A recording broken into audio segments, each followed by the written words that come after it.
우리 본문 말씀 한번 볼까요? 마가복음 10장 43절부터 45절까지입니다. 네, 우리 몇 절 안 되니까 우리 같이 한번 읽어볼게요. 시작. 너희 중에는 그렇지 않을지니 너희 중에 누구든지 크고자 하는 자는 너희를 섬기는 자가 되고 너희 중에 누구든지 으뜸이 되고자 하는 자는 모든 사람의 종이 되어야 하리라. 인자가 온 것은 섬김을 받으러 함이 아니라 도리어 섬기려 하고 자기 목숨을 많은 사람의 대속물로 주려 함이라. 아멘. 오늘 저는 섬김과 낮아짐이라는 제목을 가지고 한번 나눠보려고 합니다. 사실 제가 아직도 이 부분에 많은 훈련을 받고 있는 과정이기 때문에 이 앞에 서서 여러분한테 이 말을 같이 나누는 것도 사실 제가 너무 부족하고 제가 사실은 많이 민망해요. 너무 민망한데 지금 이 자리에서 제가 이걸 나눠도 되나? 내가 하나님 주신 내 은혜가 나눠도 될까 하는 고민했지만 그래도 우리 성도 여러분이 함께 저와 교회를 세워가고 또 하나님 나라를 하나님의 부르심으로 나가는데 꼭 필요하다면 하나님 함께 나눴으면 좋겠다 이런 마음으로 이 자리에 섰습니다. 저는 어릴 때부터 다 아시다시피 모태신앙이고 저희는 저희 친정 쪽으로 제가 3대째 저희 아이들은 4대째가 됩니다. 근데 할머니가 저는 7살 정도 됐을 때 돌아가셨는데요. 그 전에 제가 할머니에 대해 기억하는 것은 늘 이런 성경 가방을 들고 저희 집에서 저는 그때 인천 살았거든요. 인천에 전동교회라고 엄청 대한민국 선교사에 유명한 교회가 있어요.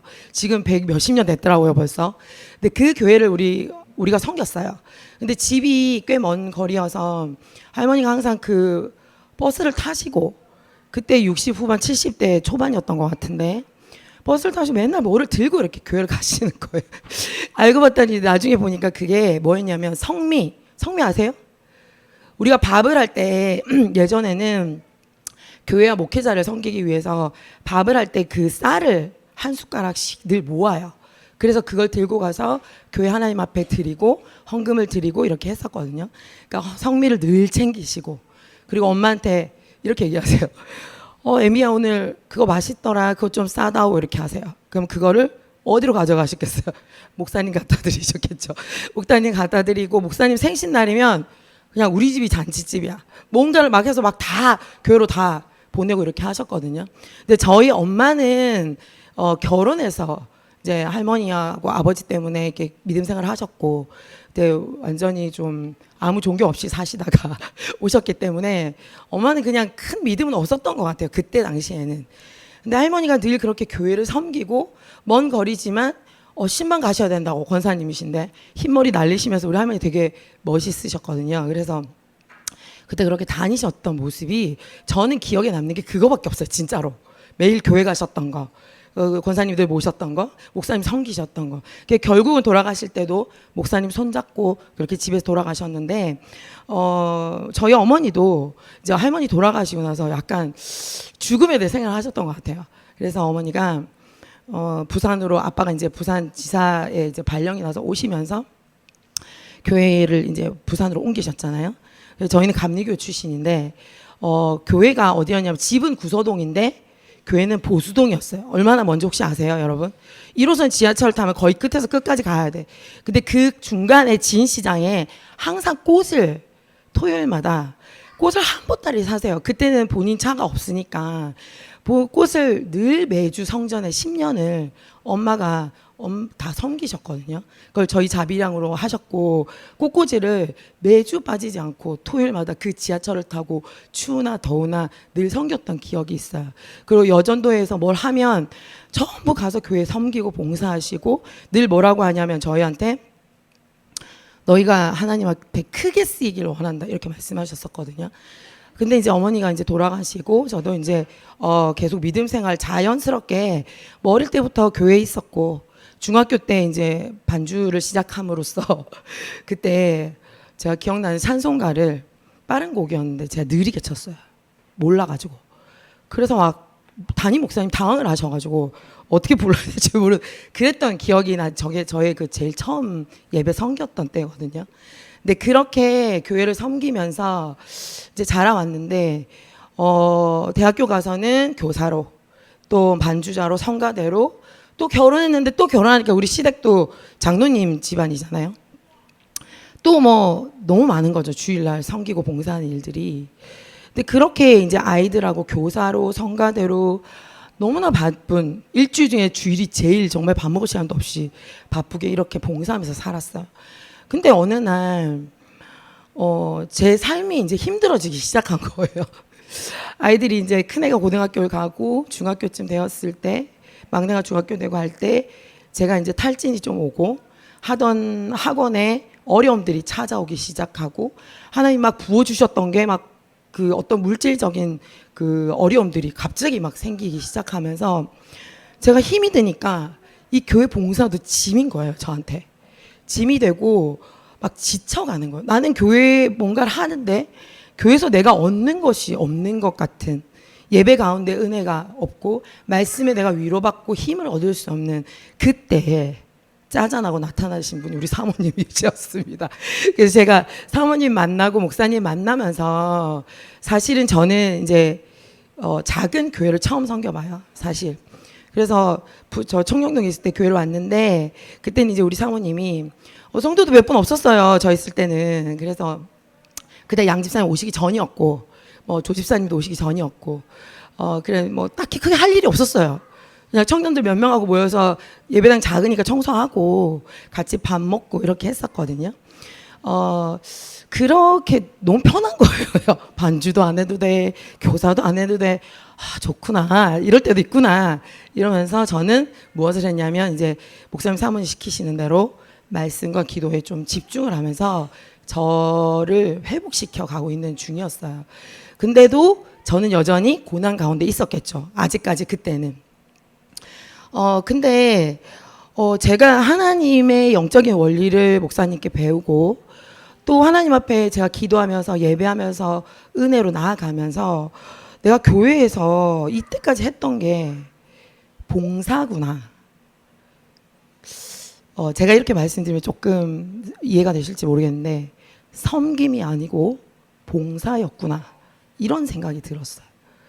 봉사랑 섬김이 뭐가 다를까요, 여러분? 제가 그런 걸 깨달으면서 너무 사실 충격받았거든요. 저 엄청 열심히 교회에 섬겼어요. 그게 봉사하는 게 저는 제 믿음이 엄청 좋은 줄 알았어요. 하나님 그거 너무 기뻐하시는 줄 알았어요. 나는 믿음 생활 너무 잘하는 줄 알고 있었어요. 그런데 내가 했던 것이 봉사였어. 섬김이 아니었구나. 이걸 순간 딱 깨달은 거예요.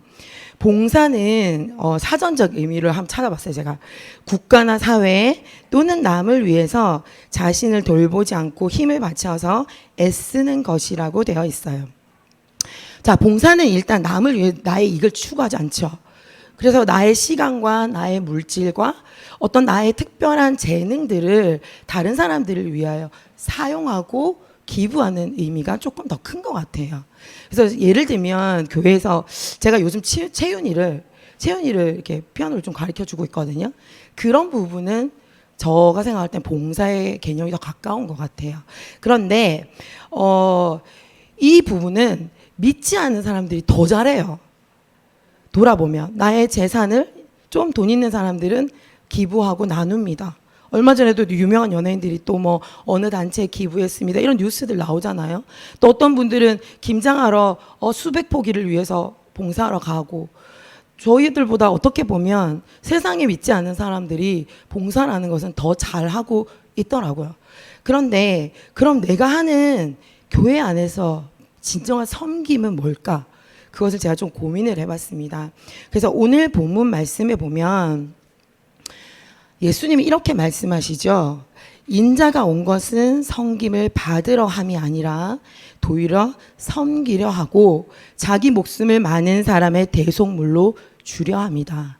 섬김은 내 목숨까지 대신하는 것, 그 사람의 존재를 사랑하고 존중하고 예수님이 그렇게 하셨듯이 예수님의 생명을 다하여 나를 위해서 죽으신 그것, 정말 이 땅을 창조하시고 우리를 다스리시는 정말 대단하신 분이 나하고 똑같은 모습으로 이 땅에 오셔서 정말 비참하게 돌아가신 나 때문에, 그게 바로 섬김이라고 얘기를 오늘 하고 계셨던 거예요. 그래서 예수님이 오신 이 목적 자체가 섬기러 오신 것이고, 섬김은 자기의 목숨을 대속물로 주려 하신 거기 때문에 섬김은 결국 어떤 모습이냐면 종의 모습이었던 것입니다.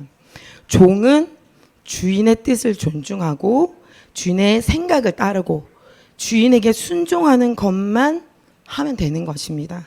그러나 그 안에 상대를 위한 사랑과 존중을 더해서 내가 그것들을 행할 때 그것이 진정한 섬김이 되는 것이라고 제가 생각을 했어요. 그래서 이 말씀을 쭉 읽으면서 진짜 인장 오신 이유가 나를 구속하는데, 구원하는데 본인을 제물로 주신 섬김이라는 게 제가 너무 감사한 거예요. 내가 뭔데 나를 위해서 이렇게 죽으셨지? 이런 은혜가 너무 컸고, 저는 실제로 좀 느끼시는 분은 알겠지만 제가 많이 강합니다. 제 자아가 되게 세요. 그러니까 어릴 때부터 저희 할머니도 되게 신여성이셨고요. 그 당시 여학교를 다니셨고, 우리 엄마도 되게 공부를 많이 하고 지적으로 되게 높으신 분이었어요. 그래서 저를 어떻게 키웠냐면 아주 지적이고 똑똑하고 영리하게, 그리고 사회적으로 교양 있고 존경받는 사람으로 크도록 계속 부추겨서 키웠어요. 근데 제가 생각해도 제가 그렇게 떨어지는 편은 아니에요. 그래서 가르쳐 주는 것보다 못하는 게 좀 없어요. 제가 손 대는 것마다 이렇게 좀 사모님 맨날 또 나온다 이러시는데, 제가 조금 좀 이해도가 좀 빠릅니다. 좀 영리했고 공부도 잘했고. 근데 더한 것은 우리 엄마 아빠가 저를 너무 부추겨서 키운 거예요. 계속 너는 똑똑해, 너는 최고야, 너는 이 땅에서, 이 세상에서 제일 똑똑한 사람으로 커야 돼, 세상 사람들이 존경하는 사람으로 커야 돼, 너는 예쁘고 똑똑하고 그렇게 잘 살 거야, 늘 이렇게 저를 키웠어요. 근데 원래 제 기질이 또 세요. 그러니까 저는 제 밑에 사람이 없었어요. 사실은 정말 지금 돌아보면 진짜 못됐구나. 진짜 못된 성향인데 못됨을 드러내지 않는 못됨이었어요. 착한 척하면서 제가 할 거 다 하고. 그래서 저는 너무너무 세고 강한 기질을 가지고 교만한 거를 타고나서 교육을 받으면서 큰 거예요. 그래서 제가 조금 교회에서 마음에 걸리는 아이가 있어요. 저를 따라 그렇게 크면 안 될 텐데 걱정되는 사람들이 있는데 하나님 안에서 잘 크기 바랍니다. 그리고 이 기질이 어떤 문제가 되냐면 교회를 섬기는 데 있어서 굉장히 장애가 됩니다. 내가 높아지고 내가 잘하고 내 뛰어난 것이 하나님 앞에 이 교회를 섬기는 데 있어서 너무 큰 장애가 됐던 것 같아요. 그래서 조금 느린 친구들, 또 아니 그냥 이렇게 보면 딱 이렇게 눈에 보이잖아. 왜 쟤는 몰라? 제가 약간 이렇게 교만하게 살았습니다. 근데 평생을 이렇게 살았는데 교회 온 지 얼마 안 돼가지고 이제 단양을 수련회를 갔어요. 단양 목사님 저에게 보자마자, 사모님, 저 집사님 부엌에서 막 부려 먹으세요. 화장실 청소 막 시키고 교회 청소 시키고 막 부려 먹으세요. 이러는 거 저 처음 봤는데 자기가 어떻게 나를 안다고 그러셨는데, 이제 목사님이 그렇게 얘기를 하시면서 뭐라 하냐면 그 성질머리를 죽여야 돼 이렇게 얘기하셨어요. 다른 말씀 안 하시고. 저는 그게 성질 기질이라고 생각하지 않았어요. 그냥 저는 똑똑한 것은, 제가 잘난 것은 저의 하나님의 은혜라고 생각했어요. 그냥 주신 달란트야. 난 똑똑하니까 똑똑하게 살아도 돼. 내가 하는 게 잘하니까 뭐 다 하면 되지. 다 잘 되잖아. 뭐가 문제야? 이런 생각을 했었거든요. 근데 단양 목사님 그 한마디가 제가 참 어떻게 이렇게 말씀하셨지? 근데 그때는 저도 훈련이 안 되고 처음이었어가지고 그냥 표면적으로만 생각했던 거예요. 아, 교회를 위해서 그냥 열심히 하라는 말이구나. 나 봉사하는데, 나 설거지 하는데 왜 또 자꾸 이런 걸 시키실까? 이렇게 생각하는 수준. 그때는 제가 그 정도의 수준밖에 안 됐습니다. 그래서 그 뒤에 이제 근데 생각을 했어요. 그렇다 하면 어쨌든 나는 교회 안에 심겨졌고 나는 우리 목사님과 사모님이 양육하는 대로 잘하고 싶은 영적인 욕심이 있었어요. 그리고 내가 회복되고 우리 가정이 회복되고 우리 아이들이 하나님 말씀 안에 잘 컸으면 하는 그런 바람이 있었거든요. 그래서 제가 어떻게 하냐면 목사님 시키는 거 사모님 시키는 걸 다 했어요. 다 하고 기도를 1시간 하세요 하면 1시간 하고 말씀 몇 장 있으면 몇 장 읽으세요 하고 양집사님하고 그날 기도 시간을 못 채우면 새벽 1시 2시까지 채우고 낮에 일 열심히 하면서 그렇게 한 2년 정도 지났습니다. 그래서 제 나름대로 이제 내가 좀 나 매일 1시간 반 2시간 기도하잖아. 나 말씀 매일 읽잖아. 큐티 하잖아. 동행일기도 써요 우리. 진짜 힘들었어요. 10분 단위로 써요 그거를. 하나님과 동행하는 것 같아. 그리고 이제 단양을 또 한번 갑니다. 리더들만 데리고. 그래서 저는 속으로 이제는 목사님이 좀 다른 얘기를 하시겠지. 웬걸 더 뭐라 하십니다. 그 안에 아직도 있어. 그 성질머리 곧 뜯어 고쳐야 돼. 그 교만한 것 때문에 안 돼. 이렇게 얘기를 너무 다이렉트로 하시는 거예요. 근데 다른 성도들한테 엄청 좋은 얘기만 해줘. 하나님이 행복하게 기쁨의 영을 주실 거예요. 뭐 자매님의 앞날에 하나님이 좋은 사람을 붙여. 나는 왜 맨날 이런 말씀을 하시지? 그리고 이제 돌아와서 내가 아직도 많이 부족한가? 이렇게 생각했어요. 근데 그쯤에 어떤 일이 있었냐면 제가 이제 잠을 자는 가운데 저의 어떤 가계의 저주가 있어요. 저희 가정에 내려오는 가계의 저주. 어떤 게 있냐면 혈기. 순간 확 치고 올라온 혈기. 참지 못해서 확 쏟아뜨리고 막 폭발하는 게 제가 있어요. 저 이렇게 보기엔 그렇게 안 보입니까? 저 굉장히 세게 뭐라 합니다. 그래가지고 그런 혈기, 그 다음에 교만한 내 기질, 그리고 어떤 세상적 욕심들, 이런 것들이 가계의 영으로 내려오는데 저는 가계의 영이, 여러분 어떠세요? 내가 지은 죄는 아니잖아. 맞죠? 우리 엄마 아빠 때 그 윗대 할머니 할아버지가 하나님 모르고 지은 죄잖아요. 저는 전보러 안 갔어요. 예를 들면 저는 내가 뭐 어떤 술을 많이 마신 것도 아니에요. 내가 어떤 중독에 막 도박하러 다닌 거 아니에요. 내가 맨날 바람 피러 다닌 거 아니에요. 이런 악한 저주가 대대로 이렇게 내려오잖아요. 근데 저희 집안의 저주는 그거였거든요. 혈기와 분노.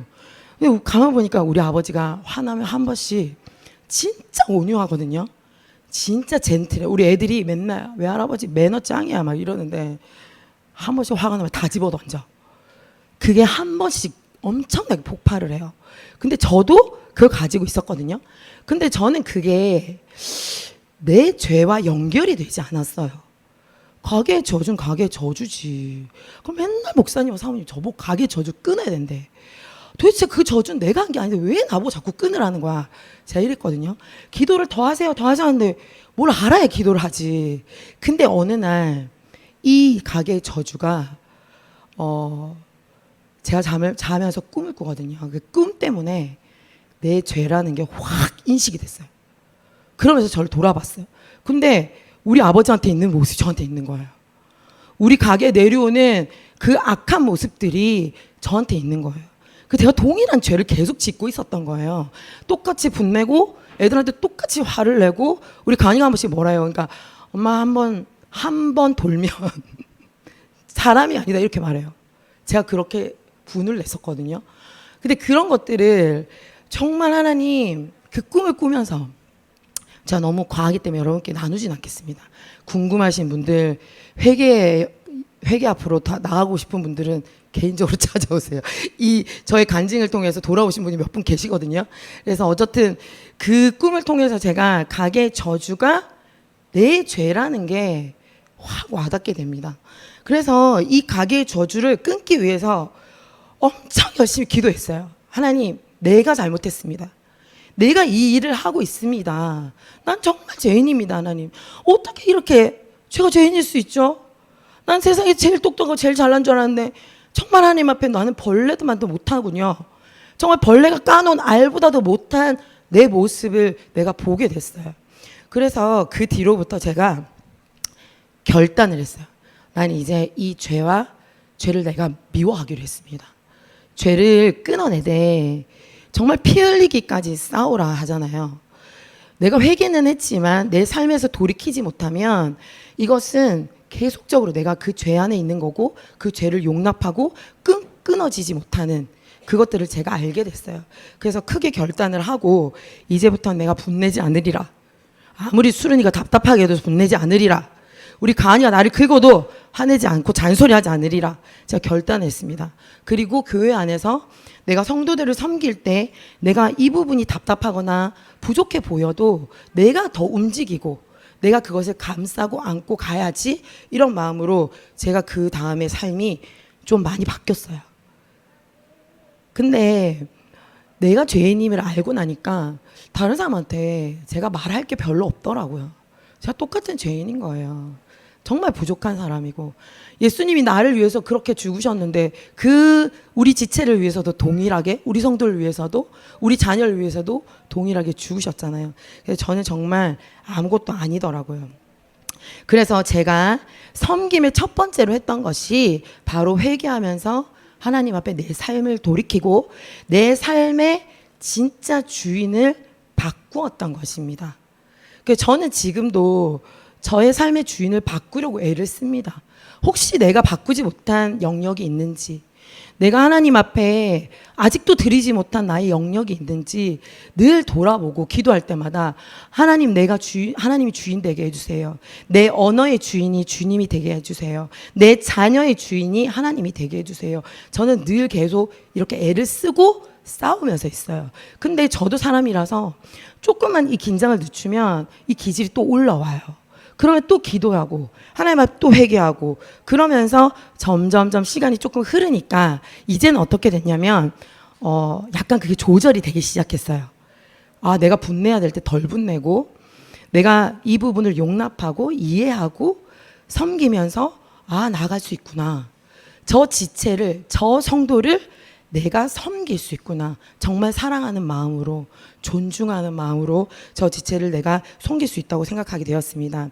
내 생명의 주인이시고, 내 시간의 주인이시고, 내 생각의 주인이시고, 내 감정의 주인이고, 내 물질의 주인이고, 내 가정의 주인이고, 내 부모와 내 자녀의 주인을 인정할 때 하나님을 존중하고 나는 그분의 종으로서 그의 뜻을 따르고 그의 마음을 헤아리는 삶을 살아낼 수 있다고 저는 생각했습니다. 그런데 이게 죄를 깨닫고 내가 애를 쓴다고 해서 갑자기 내가 확 바뀌지 않잖아요. 그래서 제가 여러분들하고 함께 나누고 싶은 게 뭐가 있냐면, 이 오늘 본문의 앞부분을 조금 보면 제가 그냥 간단하게 설명을 드릴게요. 앞부분을 보면 요한과 야고보가 예수님에게 예루살렘 들어오니까 저 오른편에 세워주세요, 저는 왼편에 세워주세요, 이렇게 이야기를 해요. 그 장면이에요. 그리고 그 앞부분을 뭐라고 하냐면, 베드로가 부자 청년이 막 고민하면서 돌아가는 그 다음에, 아니 천국 가기가 이렇게 힘들단 말입니까? 이러면서 저는 예수님을 위해서, 주님을 위해서 다 버렸습니다, 이렇게 말을 하는 부분이 나와요. 그런데 이 제자들이 하나님이, 우리 예수님이 그 사역을 하시면서 데리고 다녔을 때 특별히 아꼈던 이 세 명이거든요. 그 성경의 곳곳에 보면 사랑하는 제자 셋을 데리고 이런 얘기가 많이 나와요. 그 세 명을 거의 이 세 명으로 생각들을 하십니다.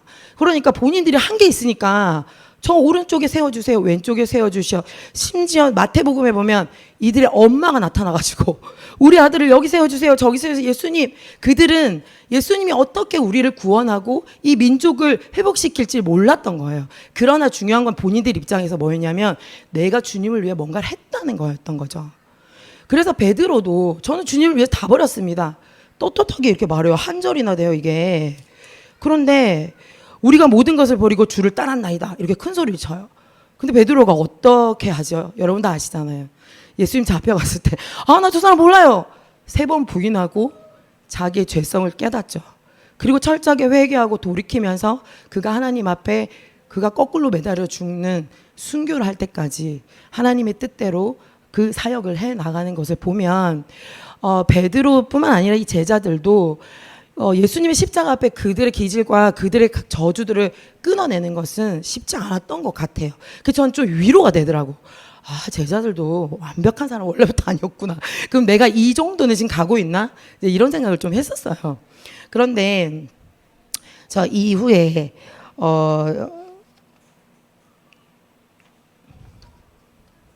우리가 죄에 대해서 맞닥뜨리고 그 낮아짐을 위해서 나아가는데, 예수님이 보이신 섬김의 모습에는 한 가지 그 베이스가 있습니다. 뭐냐면 종의 모습이에요. 낮아짐.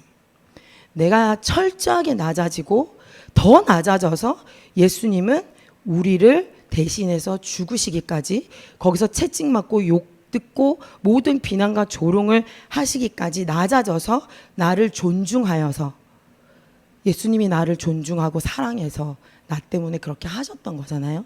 그래서 제가 이렇게 하고 나니까 교회 안에서 제가 섬기는 것들이 기쁨이 되더라고요. 아, 예수님이 나한테 이렇게 하셨잖아. 그럼 나도 우리 지체들과 성도들을 섬겨야지. 이들을 위해서 내가 더 움직이고 내가 모든 할 수 있는 것을 해야지. 그 마음이 봉사했던 마음이 아니라 정말 기쁨으로 그것을 섬길 수 있게 되었습니다.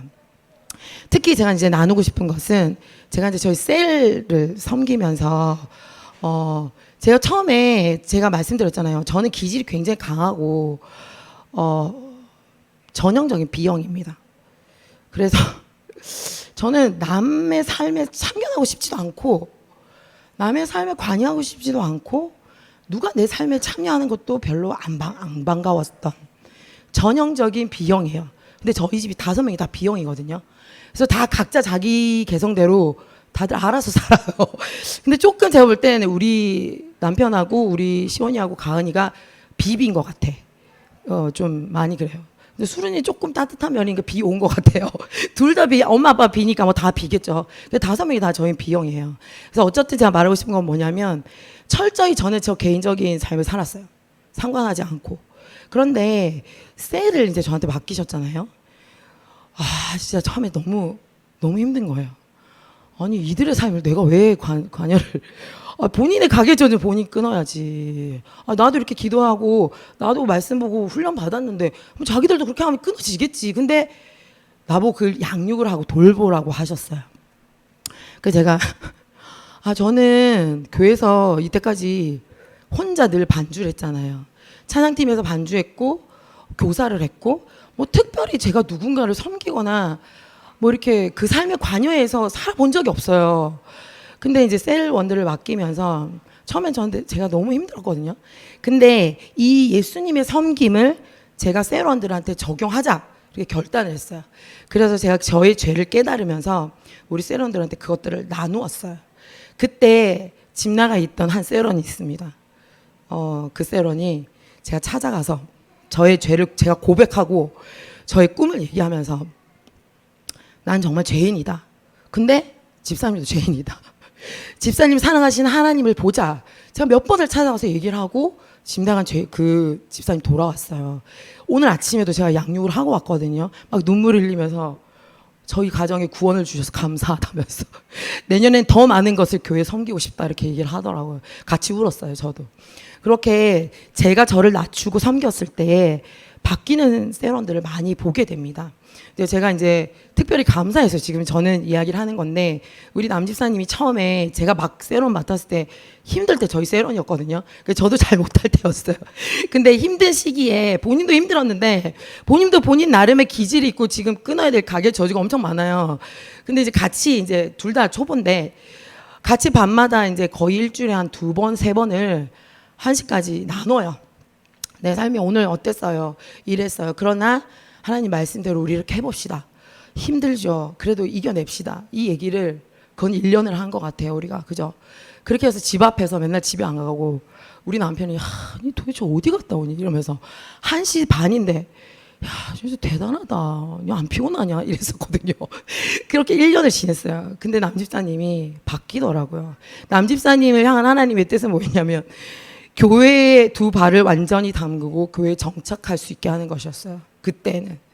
그래서 저는 그걸 위해서 계속 도왔어요. 계속 얘기하고 저의 죄됨을 계속 얘기하고 저의 교만함을 고백하고, 그래서 같이 나누면서 남집사님이 지금은 저희 셀의 부리더가 되셨고 또 유아부를 맡아서 너무 아이들을 잘 케어해 주셔가지고 제가 너무 기쁘고 감사해요. 근데 지금은 제가 별로 안 돌봐요.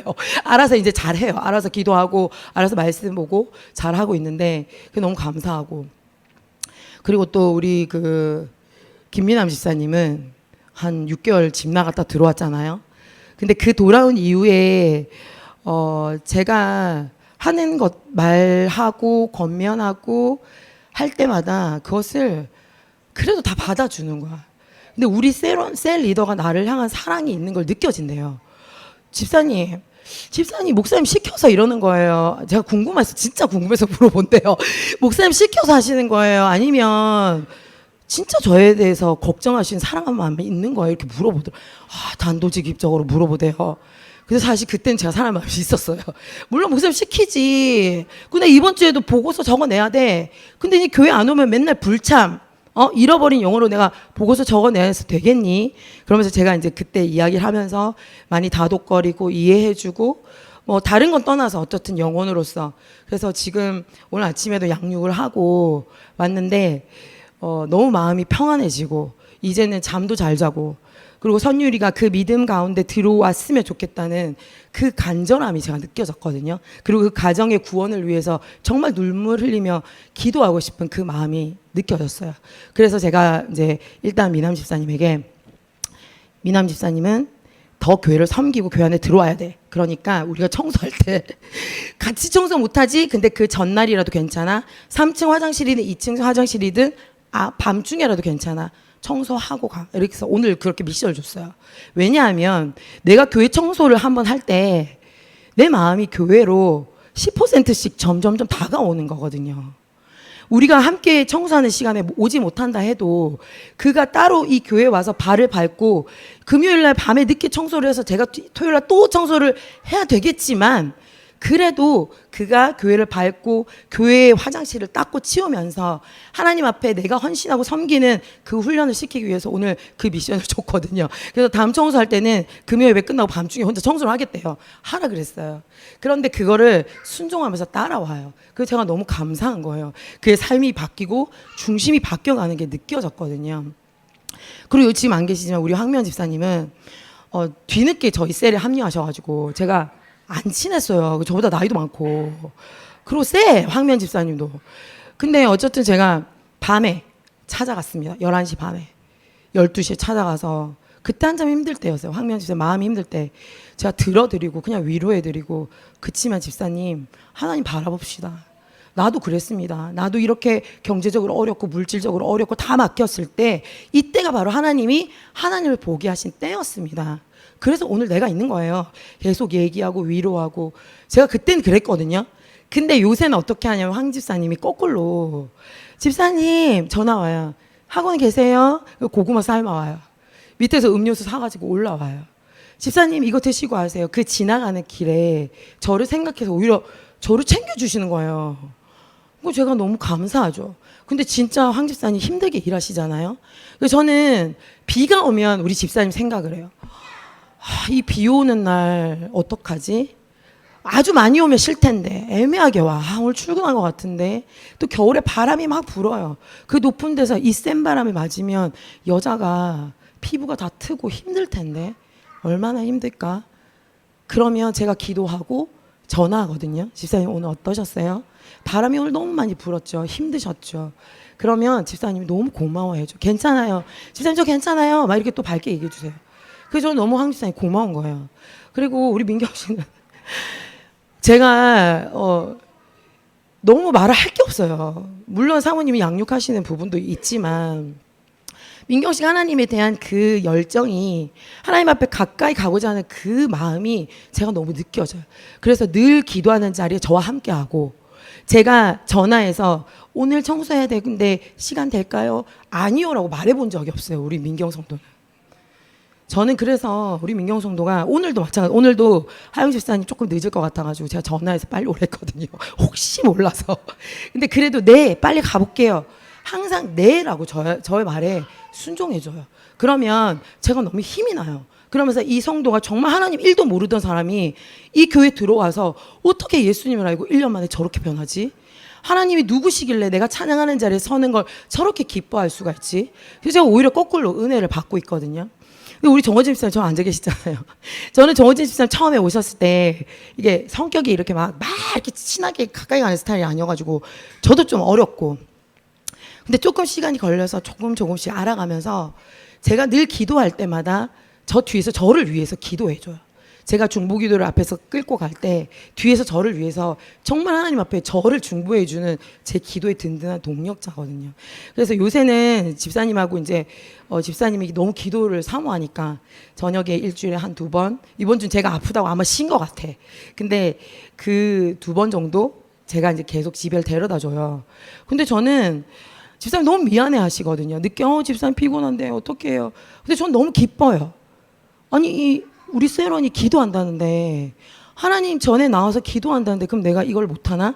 그래서 제가 데려다주고 오고 이렇게 하는 과정 가운데 이제 어느 날 하루는 어떤 일이 있었냐면 기도회 끝나고 그날은 조초를 집사님 데리러 오신다 그랬어. 그래서 집에서 이제 옷을 딱 갈아입었는데 전화가 오는 거예요. 집사님 우리 차가 갑자기 고장이 났대요. 근데 버스도 끊겼어요. 그러니까 제가 근데 그 순간에 제 안에 기쁨 돼서 진짜예요, 집사님. 정말 기쁨이 확 올라오는 거예요. 뭐냐면 집사님 저 좀 데려다 주실 수 있어요? 이렇게 물어보는데 우리 정호진 집사님 힘들 때 SOS 치는 게 나구나. 내가 이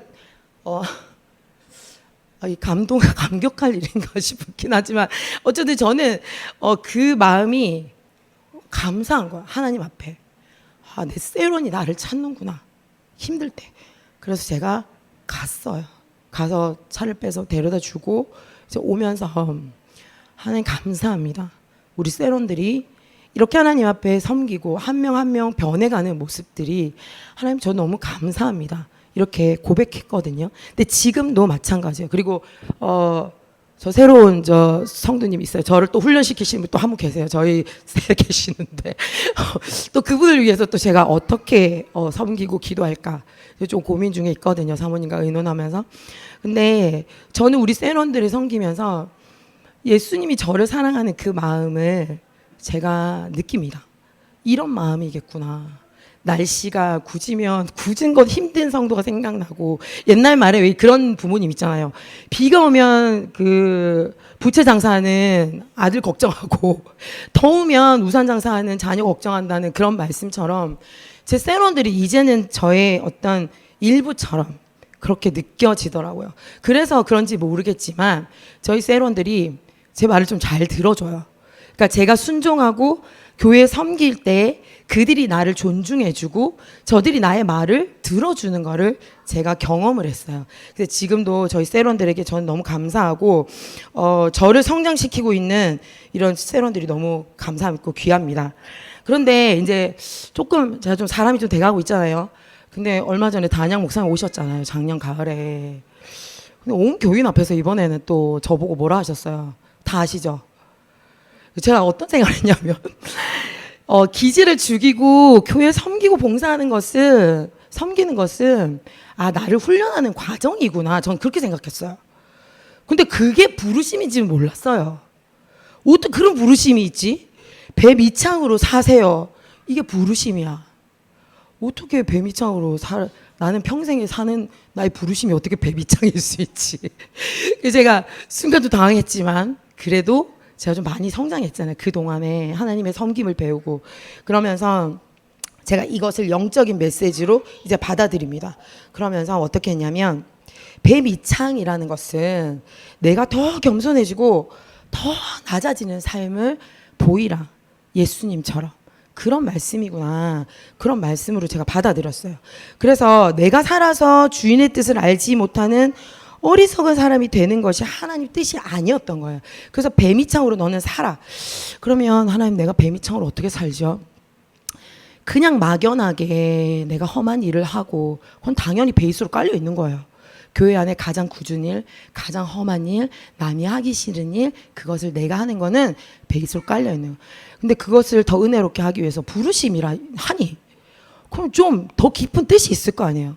기도를 했어요. 제가 하나님 배 밑창으로 잘 살 수 있는 방법을 가르쳐 주시옵소서. 도대체 이게 무슨 말씀이십니까?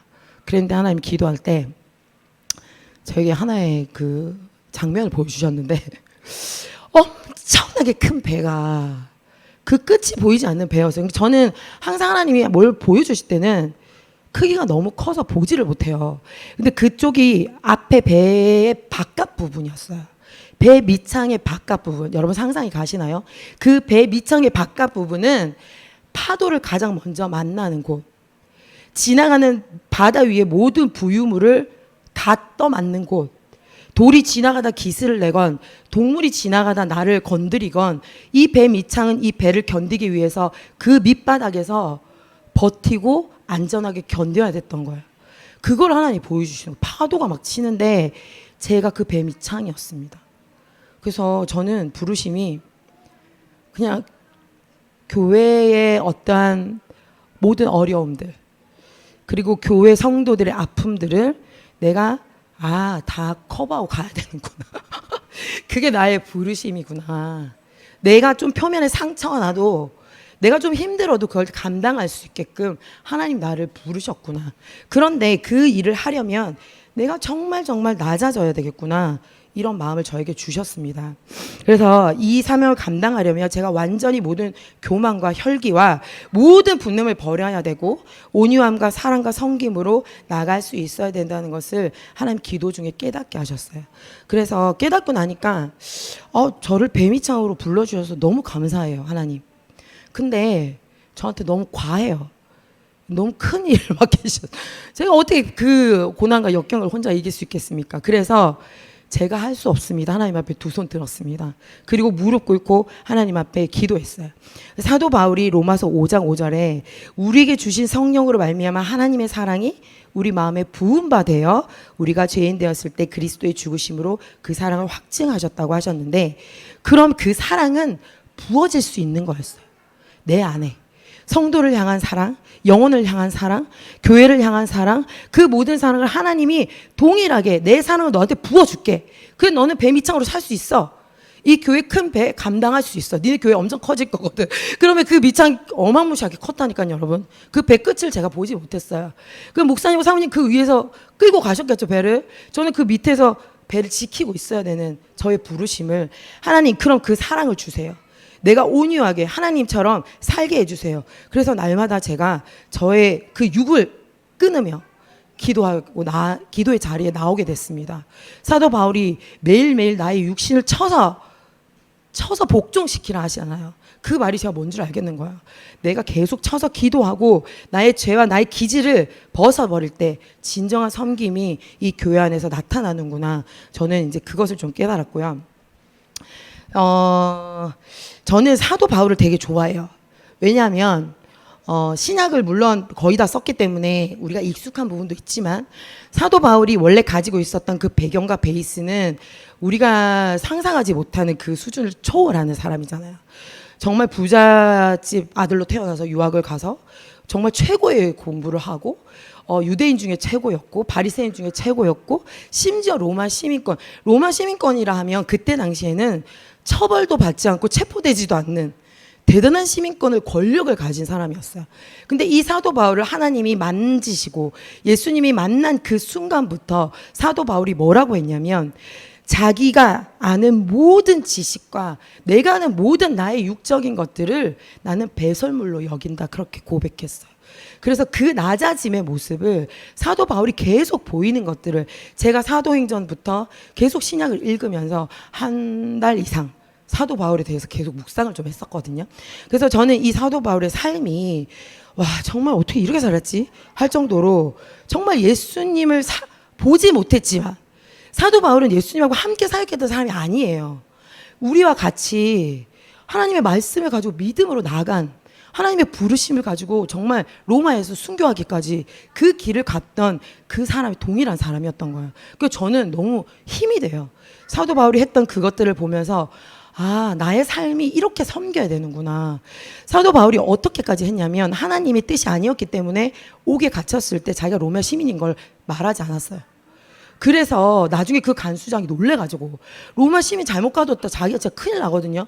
그런데 막 울고불고 난리가 날 때 오히려 그것을 통해서 하나님이 그 권리를 내려놨을 때 간수장 집안의 모든 사람들이 구원받는 역사가 일어나요. 이방인인데. 그리고 심지어 사도 바울을 유대인 중에 유대인인 사람을 이방인의 첫 사도로, 첫 선교사로 하나님이 이방 땅에 보내신 거예요.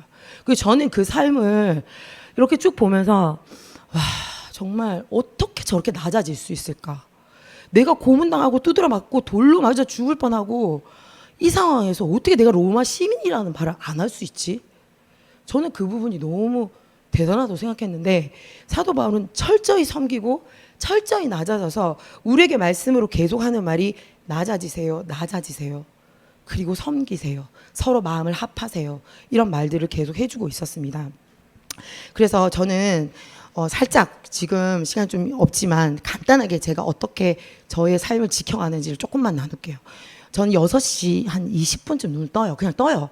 뜨는데 뜨면 제 머리맡에 큐티책하고 성경책이 있어요. 전에는 이렇게 살진 않았어요. 왜냐하면 시간 나면 큐티하고 시간 나면 말씀 보고 이렇게 했었는데 이제는 6시 20분에 일어나면 큐티하고 말씀을 정한 양만큼 다 봐요. 보고 나서 아침 준비를 하고 아이들에게 먹을 것들을 다 준비하고 제가 최소한 9시에는 교회 오려고 애를 써요. 9시 20분 안에는.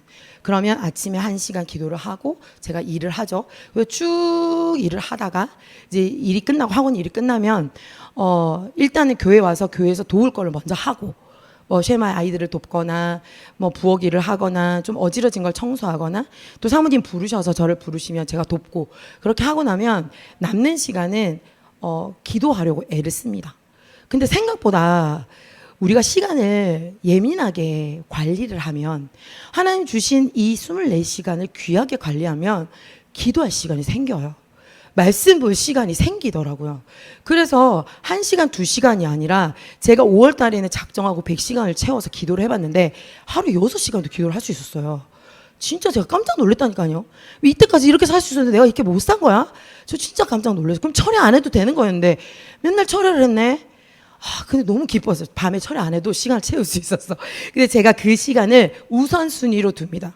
그러니까 제가 여러분한테 뭐 많이 하라 이게 아니라 내 삶의 우선순위, 하나님 앞에 나아가는 이 시간의 청지기로서 하나님 앞에 시간을 먼저 우선순위로 정했으면 좋겠어요. 저는 그렇게 정하고 그 외의 시간에 정해진 시간에 양육을 하거나 셀 모임을 하거나 어쨌든 교회 사역들을 하고 개인적인 일을 또 짬을 내서 해요.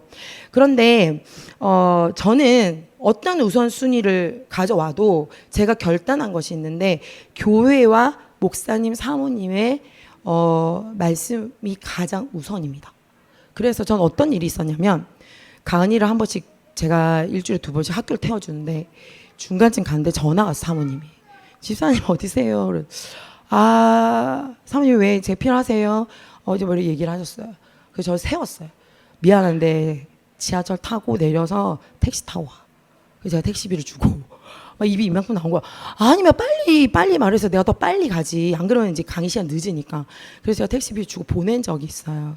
그리고 우리 아이들이 여기 있지만 전화 오면 저는 바로 출동입니다. 얘들하고 뭘 하고 있어도 바로 출동.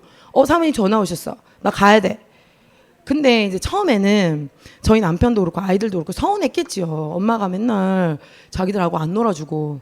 그런데 이 아이들이 그 모습을 배우기 시작하는 거예요. 그래서 저희 아이들이 이제는 저한테 뭐라 하냐면 수련이도 그렇고 시원이도 그렇고 엄마 목사님 말씀하셨는데 들어야지 빨리 해 이래요. 또 사모님 말씀하셨으면 무조건 맞는 말이야. 좀 말을 좀 잘 들어 빨리 들어. 자기들이 더 저한테 막 그렇게 얘기를 해요. 그래서 저를 도와요. 그 본인들도 그렇게 살려고 애를 쓰는 거예요. 그러면서 본인들도 아이들이 우리 시온이가 서울에서 저는 아이들도 되게 세상적으로 키웠거든요. 제 욕심대로. 제가 그랬잖아요. 전 교만하고 높은 걸 좋아해.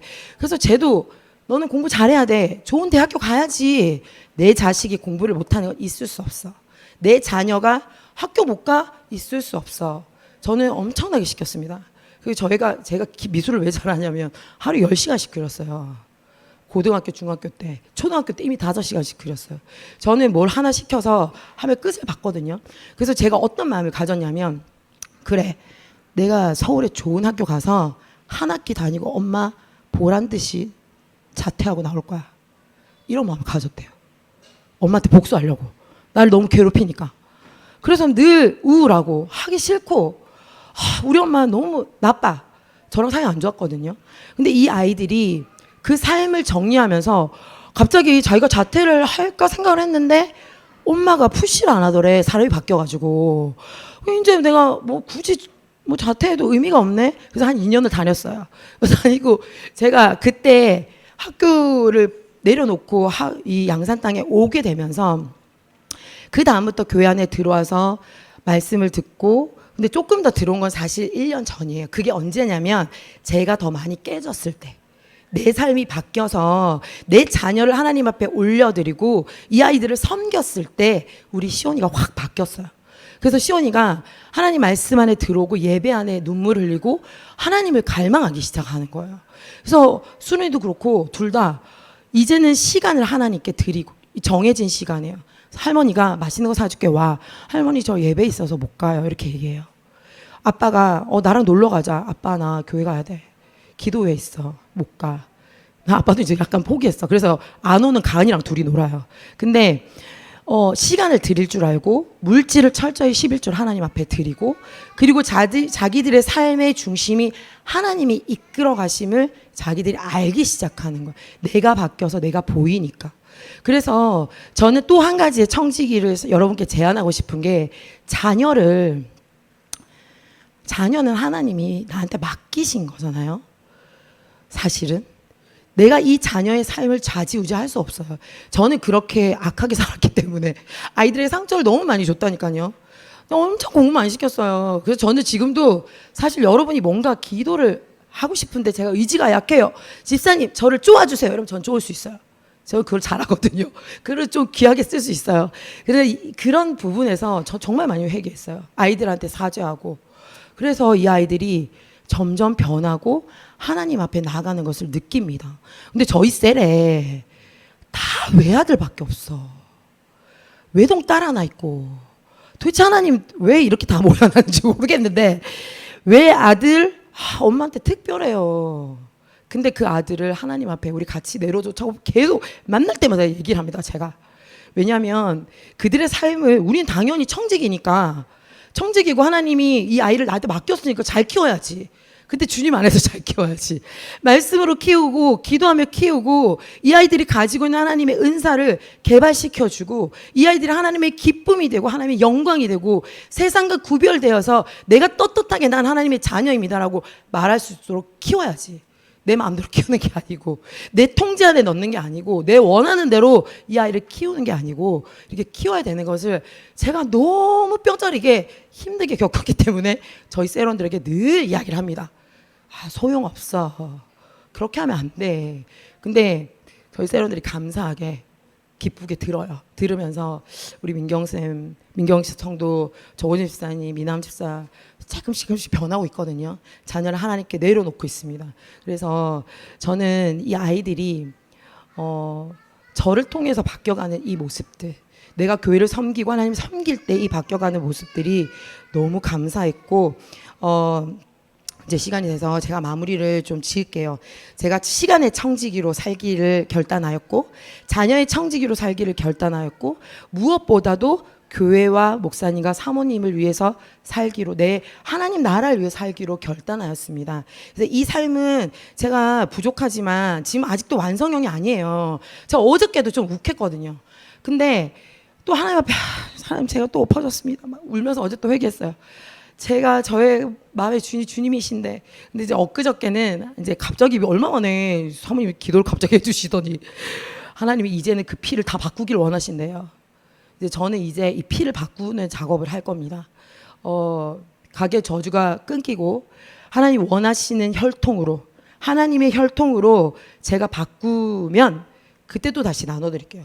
근데 제가 지금 이제 시작할 거거든요. 또 완전히 아직 남은 이 찌꺼기를 버리는 작업을 제가 이제 하면서 결단하면서 나가서 이 시간에 여러분들한테 저의 이 은혜 받은 것들을 나누는 것들이 어떻게 큰 대단한 도전이 될지는 모르겠지만, 한편으로는 제가 여러분 앞에 결단하는 시간이고, 여러분도 저를 통해서 하나님 이렇게도 일하시는구나, 그런 부분을 조금 더 알 수 있었으면 좋겠습니다.